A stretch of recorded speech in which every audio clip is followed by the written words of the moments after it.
जय हो तुलसी माता की जय। एक नगर में एक विधवा महिला अपने बेटा बहू और गुणवती नाम वाली बेटी के साथ रहती थी। गुणवती अपन माँ भाई की लाडली थी।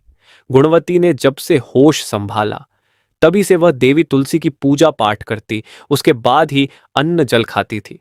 गुणवती घर का कोई काम काज नहीं करती थी, घर का सारा काम भाभी ही करती थी। इस कारण भाभी अपनी ननद को पसंद नहीं करती थी।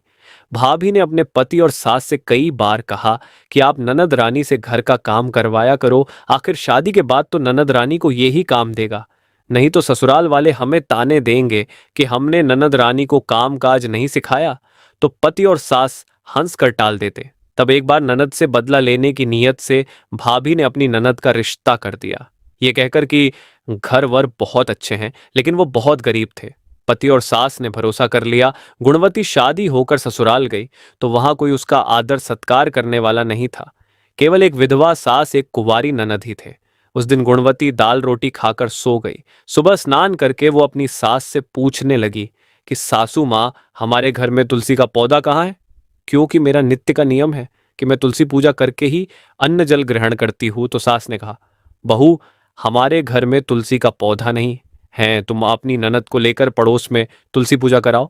गुणवती ननद के साथ पड़ोस में तुलसी पूजा करके हमेशा की तरह बोली कि हे तुलसी माता, सोने के लोटे में जल तो लड्डूवन का थाल, तो ऐसा कहते ही दोनों चीजें उसके सामने आ गई।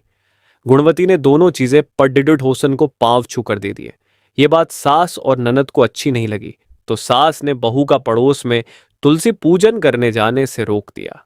गुणवती का नियम टूट रहा था तो उसने अन्न जल नहीं खाया पिया। इस तरह 4 दिन निकल गए।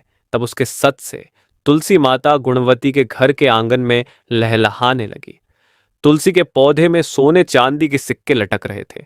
जब गुणवती और उसकी सास ननद पति ने देखा तो उन्होंने तुलसी की महिमा को जान लिया। साल भर बाद भाभी अपने पति के साथ ननद से मिलने गई।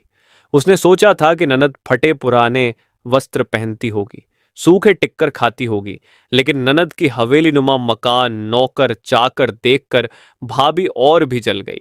लेकिन भाई बहुत खुश हुआ। जिसके ऊपर तुलसी माता की कृपा हो उसका कौन बुरा कर सकता है। जय हो तुलसी माता की जय।